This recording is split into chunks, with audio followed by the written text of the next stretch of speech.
Assalamualaikum warahmatullahi wabarakatuh. Perkenalkan, nama saya Afiata Etika dengan NPM 2021 14500969. Izinkan saya untuk mempresentasikan dari tugas Bapak Aco selaku dosen mata kuliah Ilmu Sosial dan Budaya Dasar. Di sini materinya tentang manusia, nilai, moral, dan hukum.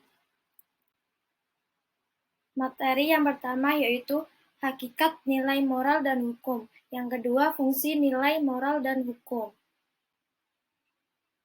Manusia, nilai, moral, dan hukum merupakan sesuatu yang tidak dapat dipisahkan. Masalah-masalah serius yang dihadapi bangsa Indonesia berkaitan dengan nilai moral hukum, antara lain mengenai kejujuran, keadilan, menjilat, dan perbuatan negatif lainnya, sehingga perlu dikedepankan pendidikan agama dan moral, karena dengan adanya penutan nilai, bimbingan, dan moral dalam diri manusia akan sangat menentukan kepribadian individu atau jati diri manusia, lingkungan sosial, dan kehidupan setiap insan. Pendidikan nilai yang mengarah kepada pembentukan moral yang sesuai dengan norma kebenaran menjadi sesuatu yang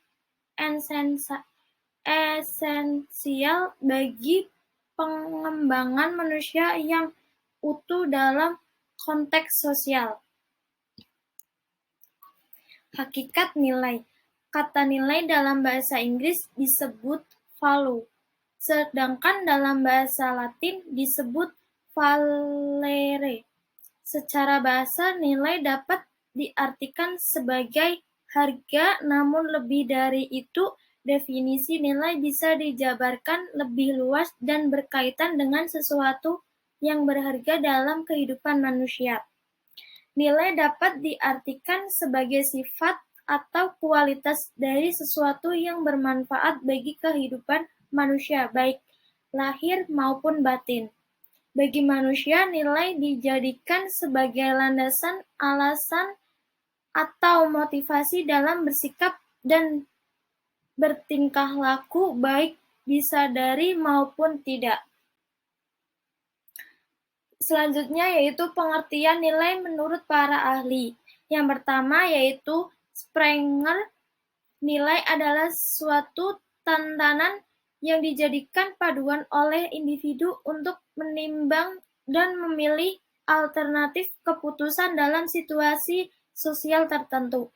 Yang kedua ada Horore, yaitu nilai adalah sesuatu yang memungkinkan individu atau kelompok sosial membuat keputusan mengenai apa yang ingin dicapai atau sebagai sesuatu yang dibutuhkan.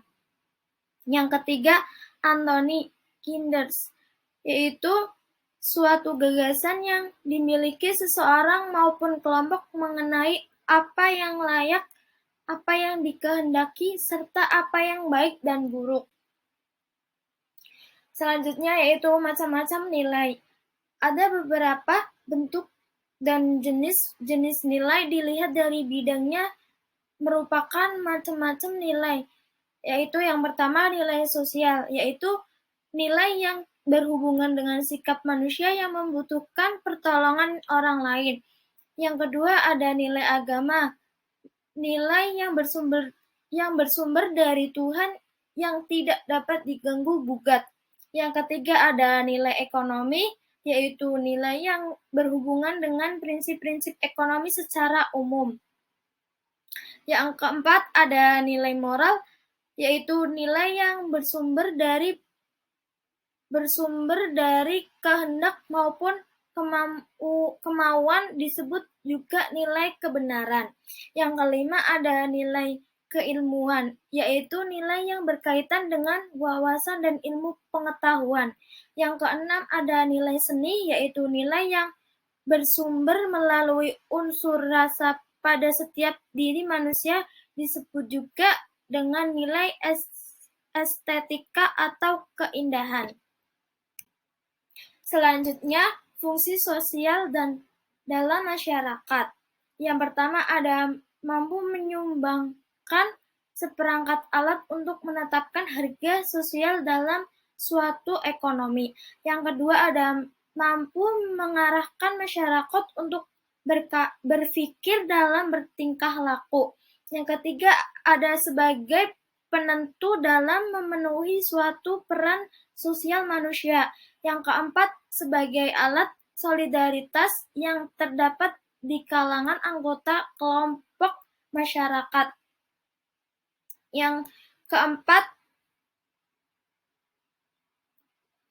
kelima ada sebagai alat pengawasan atau bisa juga dikatakan pengontrol perilaku manusia.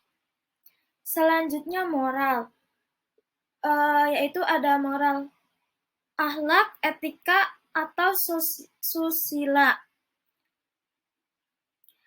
Menurut Douma, moral adalah segala kesusilaan yang berlaku.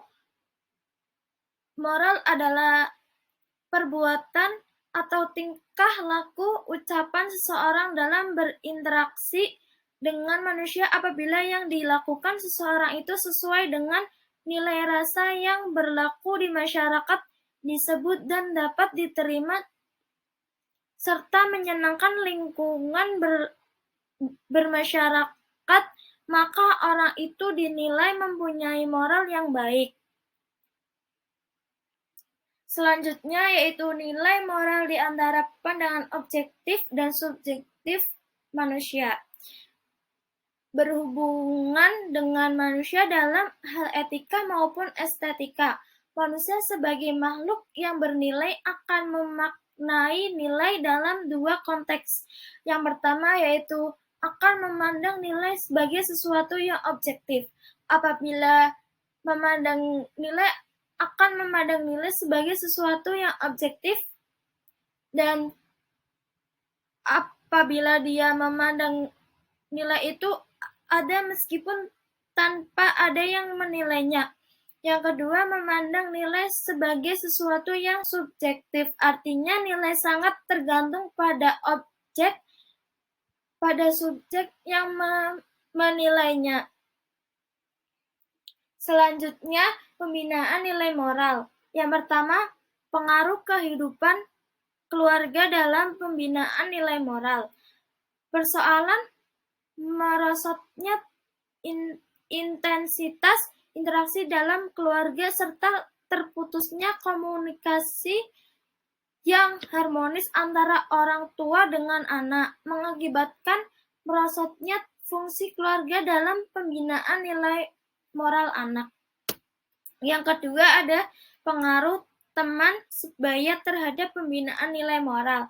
Yang ketiga ada pengaruh media komunikasi terhadap perkembangan nilai moral. Yang keempat yaitu ada pengaruh figur otoritas terhadap perkembangan nilai moral individu. Selanjutnya yaitu definisi hukum menurut para ahli. Yang pertama yaitu Profesor Dr. Mokhtar adalah hukum adalah semua kaidah dan asas yang mengatur pergaulan hidup dalam masyarakat di mana tujuannya untuk memelihara ketertiban yang dilaksanakan melalui berbagai lembaga dan proses guna mewujudkan berlakunya kaidah sebagai suatu kenyataan dalam masyarakat. Yang kedua ada Plato. Hukum adalah seperangkat peraturan yang tersusun dengan baik dan teratur di mana sifatnya mengikat baik terhadap hakim maupun masyarakat. Yang ketiga ada Simorangkir. Hukum adalah segala peraturan yang bersifat memaksa dan menentukan segala tingkah laku manusia dalam masyarakat yang dibuat oleh suatu lembaga yang berwenang. Selanjutnya ada karakteristik hukum. Yang pertama yaitu adanya perintah atau larangan, yaitu sesuatu yang boleh dan tidak boleh dilakukan oleh seseorang di masyarakat. Yang kedua ada sifatnya memaksa, yaitu yang artinya setiap individu wajib mematuhi suatu hukum yang berlaku tanpa ada pengecualian. Yang ketiga ada terdapat sanksi, yaitu hukuman yang diberikan kepada pihak-pihak yang melanggar hukum sesuai dengan ketentuan yang berlaku. Selanjutnya ada jenis-jenis hukum. Yang pertama ada hukum adat, yang kedua ada hukum publik, yang ketiga ada hukum privat, yang keempat ada hukum positif atau ius constitutum, yang kelima ada hukum pidana. Selanjutnya fungsi hukum. Yang pertama ada mengatur interaksi manusia di dalam masyarakat. Yang kedua ada memberikan jaminan keamanan dan kebahagiaan bagi setiap anggota masyarakat. Yang ketiga ada mengupayakan kemakmuran bagi seluruh masyarakat. Yang keempat ada melaksanakan dan mewujudkan keadilan sosial bagi seluruh rakyat, seluruh masyarakat. Yang kelima ada menjadi petunjuk dalam pergaulan bagi setiap anggota masyarakat. Yang keenam ada sebagai sarana penegak dalam proses pembangunan.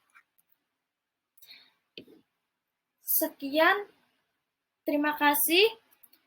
Apabila ada yang mohon maaf. Wassalamualaikum warahmatullahi wabarakatuh.